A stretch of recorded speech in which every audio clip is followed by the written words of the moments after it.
Alright, karibuni katika final episode ya recap yetu. Kama bado hujatazama sehemu ya 9, kisha unagusa hicho kipop up kinachokeza juu kabisa upande wa kulia mwa screen mwako ili tuweze kwenda pamoja katika episode hii ya mwisho. Mwanamke Min Rae kutokea katika miaka ya mbele, leo hii alikuwa anaambiwa kwamba kama akirudi katika miaka ya mbele basi kila kitu hakuna kitakachokuwa kimebadilika, kwa sababu yeye atakaporudi katika miaka ya mbele maana yake atakuwa anaendeleza kile kilichopita. Na maamuzi ya mwisho ya mwanamke huyu ni kurudi katika dunia hii ambayo alikuwepo. Sasa bana, huko upande wa pili Mwamba Seo Cho yuko kumvisha bidada pete na alimwahidi kwamba atazidi kumpenda katika maisha yake yote. Huwezi kuamini, bidada alikubali kupokea pete ya Mwamba Seo Cho. Sasa huku mwanamke yule akamfuata Julia kakake na bidada Min Rae na akaanza kumwambia kwamba kama nikirudi katika ulimwengu wangu niliweza kutokea, manake kila kitu ambacho kinaendelea huku kitageuka na kuendelea kama kilivyokuwa kinaendelea zamani. Kwa lugha nyepesi, Kimshini ataoana na bidada Min Rae. Sasa ukumbuke kwamba bidada Min Rae tayari amepokea pete ya Mwamba Seo Cho na mwenyekiti alikuwa anampigia simu kutaka kufanya maongezi naye. Moja kwa moja bidada ikabidi kuelekea kwa mwenyekiti. Basi mwanamama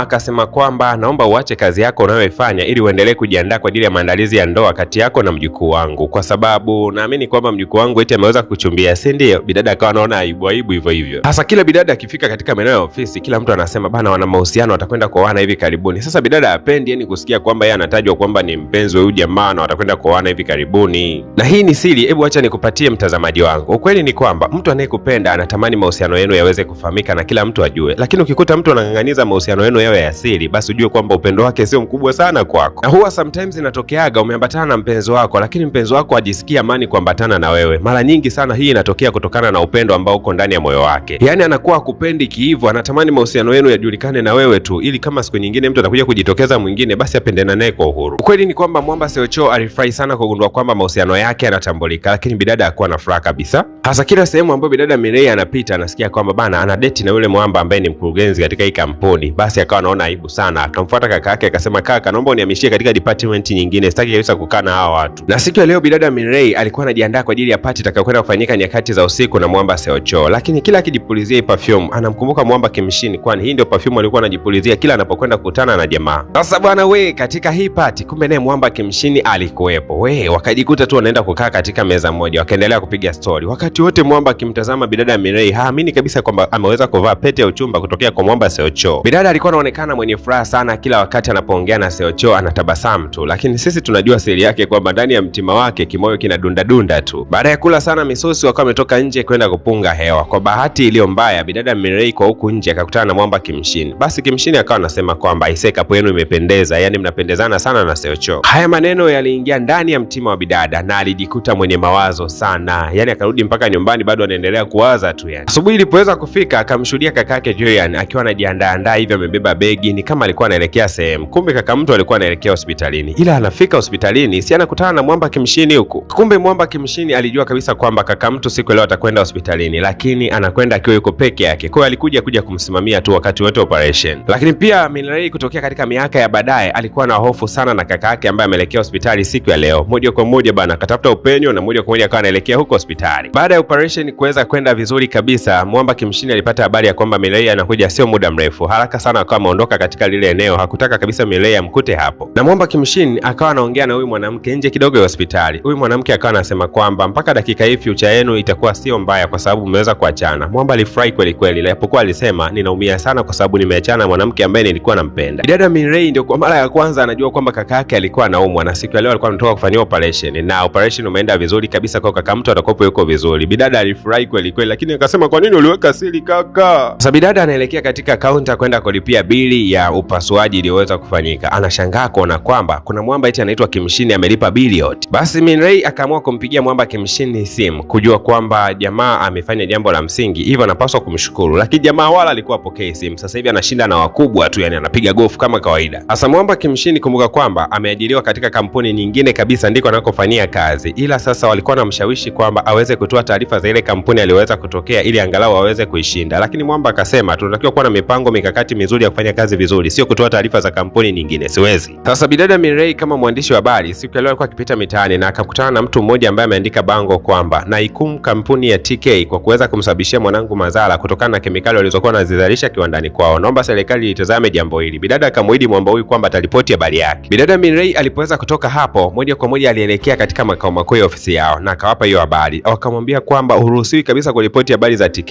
Wale watu ni wakubwa sana na ni hatari sana. Lakini kama uko tayari habari karipoti tu. Bidada Mirei akampigia mwenyekiti wa zamani kwamba kama mkiongea vizuri na Kimshini aje kuripoti habari hii ingekuwa vizuri zaidi, kwa sababu naamini kwamba Kimshini angemhoji huyu mtu kwa uzuri zaidi kuliko waandishi wengine. Sasa bidada akaamua kufunga safari kuelekea huko Mwamba anakofanyia kazi. Alipofika tu akakutana na waandamanaji ambao walikuwa wanasema kwamba tunahitaji uhuru wa kuongea, yaani wanafanyakazi wa hii kampuni wanalalamika kwamba wapewe uhuru wa kuongea. Mwamba Kimshini alishangaa sana kumwona bidada Mirei katika eneo hili. Wewe umekuja kufanya nini ofisini kwangu? Mimi nimekuja, kuna kazi nitaka tushirikiane nayo kuripoti habari ya mambo ya TK. Mwamba akasema, ushirikiane na mimi? Wewe si ni mke wa mtu mtarajiwa, unakuja kushirikiana na mimi? Mume wako amekuruhusu kushirikiana na mimi? Alafu mimi nafanyia Clouds TV, wewe unafanyia Wasafi TV. Kuna ushirika gani? Mbona sikuelewi kabisa? Kuanzia leo nataka ukae mbali na mimi. Heshimu sana ndoa yako ambayo unakwenda kuingia. Sawa? Naomba tafadhali usiniingize matatizoni. Sasa huyu mwanamke wa miaka ya mbele, kuna watu leo walikuja kama vile wanakuja kumletea chakula hapa nyumbani kwake. Kumbe walikuwa ni watu kutokea miaka ya mbele, wamekuja kumchukua kwa sababu kule katika future anahitajika aweze kurudi. Kaambiwa kwamba kuna mtu kule anakutafuta sana na ametangaza katika vyombo vya habari. Kuna mtu anafahamika kama Kimshini, inaonekana yuko hai, anakutafuta na anakuulizia sana. Mwanamama akusikia kwamba Kimshini anaishi mpaka akawa amezimia. Inawezekanaje huyu mtu akawa anaishi? Sasa bidada Mirei naye anarudi nyumbani, anakutana na watu wawili ambao sura zao hazijui kabisa, na hao watu walikuwa wanamsimamia huyu mwanamke ambaye alikuwa ameweza kuzimia. Akauliza nyinyi wakina nani, lakini Miamba alikuwa kimya tu. Basi moja kwa moja akaamuru aweze kumchukua huyu mwanamke ampeleke hospitalini. Baada ya kumfikisha hospitalini, Julia ndo akawa anaingia hapa ndani. Sasa upande wa pili huku Mwamba kama kawaida Kimshini anaendelea kuripoti habari nyingine kabisa. Bidada alitegemea kwamba Mwamba atakuwa na ripoti habari za TK, lakini TK ilikuwa hairipotiwi hata kidogo. Bidada Mirei akaamua kuivalia njuga hii habari inayohusu kampuni ya TK. Akamfuata yule mwasilika ambaye mtoto wake aliweza kuuliwa kutokana na kemikali za uzalisho na kiwanda cha TK. Bidada Mirei akawa amepigiwa simu kwamba kule katika hospitali hali ni mbaya zaidi. Inaonekana huyu mwanamke kila siku inayozidi kwenda anazidi kuzeeka kwa haraka sana. Alafu ameamka hana kumbukumbu, anasema tu namtafuta Kimshini wangu yuko wapi? So alipoweza kuondoka pale hospitalini na kumtuliza yule mwanamke, wakawa wanaelekea katika kikao cha familia ambapo Julia pamoja na bidada Mirei walikuwa wanaelekea katika familia ya Mwamba Seocho kujadili masuala mazima ya ndoa yao. Sasa yule bibi mtu ambaye alikuwa ni mwenyekiti wa kwanza akaanza kusema kwamba bidada Mirei, elimu yako ya kidato cha 4 haifai kabisa. Unatakiwa kwenda shule ukajiongezea elimu ili angalau unapotembea na mwanangu mjukuu wangu basi angalau muwe mna mechi bana, elimu zenu zote zinafanana kidogo, wote muwe na masters. Na bidada Mirei haya ndo mambo alikuwa hayataki kabisa kuoana na matajiri kwa sababu ya haya vitu kama hivi. Yaani kuanza kupelekeshana uishi kwenye hadhi hii na hii, atakage mambo hayo. Sasa bidada Mirei alipotoka pale nyumbani akaanza kumwambia Mwamba, mimi masuala ya kusoma tena wapi na wapi bana, mimi sitaki kabisa vitu hivyo, mimi natakiwa kutengeneza maisha. Lakini Mwamba akamwambia kaongeze tu elimu wala usihofu, kupata masters ni miaka kama 4 au 5 tu.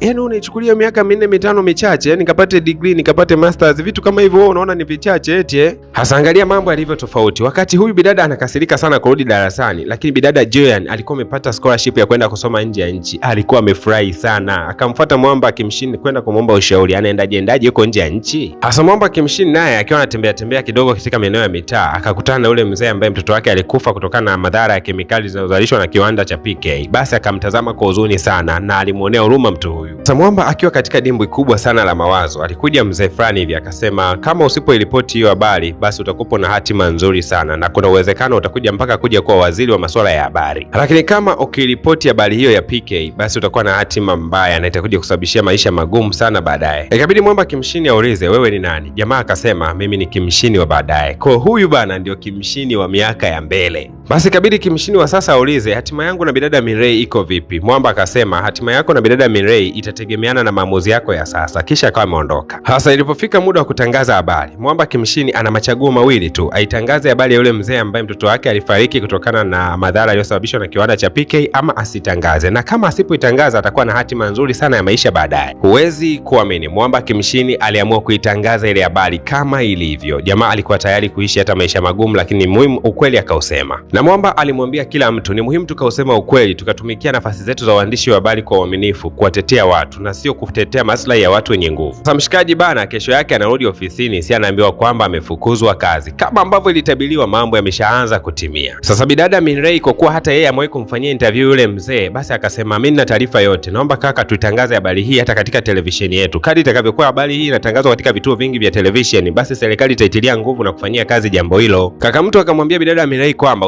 akaingia katika matatizo makubwa sana kwa kufanya hivyo. Achana kabisa na hayo mambo. Lakini mdogo mtu akamwambia, kaka, yani uko tayari kutumikia matumbo na sio kutumikia taaluma yako ya uandishi wa habari? Maneno haya yalimfanya kaka mtu apate ujasiri na kusema kwamba hata yeye atakwenda kuitangaza habari hiyo katika kituo chao cha television. Kaka mtu akaenda kuifikishia timu nzima juu ya ile habari, lakini wakasema kwamba sisi tuko tayari kuifanyia kazi hiyo habari, lakini pointi ya msingi ni kwamba je, uongozi utakubali? Baada ya kupeleka proposal kwa kiongozi aligundua kabisa kwamba bidada anataka kumsaidia Mwamba Kimshini, lakini kwa kuwa wanakwenda kutimiza wajibu wa kihabari, Mwamba alikubali kabisa waitoe ile habari kama kawaida. Kumbuka kwamba bibi yake na Mwamba Seocho hajui jambo hili kwamba kuna kipindi ambacho kitakwenda kutangaza kuhusiana na TK Group. Basi moja kwa moja wakaendelea kuitangaza ile habari, na bidada Minrei alionekana mbele ya screen akiwa anaonyesha madhara ya kemikali inayotengenezwa na kiwanda cha TK. Ile bibi mtu kuona habari hii inatangazwa alichanganyikiwa. Wakubwa wote wa kampuni walikuwa wanashangaa na kwamba hii habari haikutakiwa kabisa kuguswa. Na bidada akaongea wazi katika vyombo vya habari akasema kuna mtu anaitwa Kimshini baada ya kuitangaza habari hii inaonekana amefukuzwa kazi. Kwa hiyo inaonekana kwamba katika kituo chake cha television hawafanyi haki kabisa. Mwamba Kimshini aliposikia habari hii alikuwa anamhofia sana bidada Mirei, usalama wake utakuwaje kuaje. Tayari ameshaanza kugusa mioyo ya wakuu. Bibi mtu akamwita Seocho akasema kwamba nimekuachia kampuni uweze kuisimamia, lakini unasimamia upumbavu namna hiyo. Yaani unamruhusu mtu atangaze habari ya TK.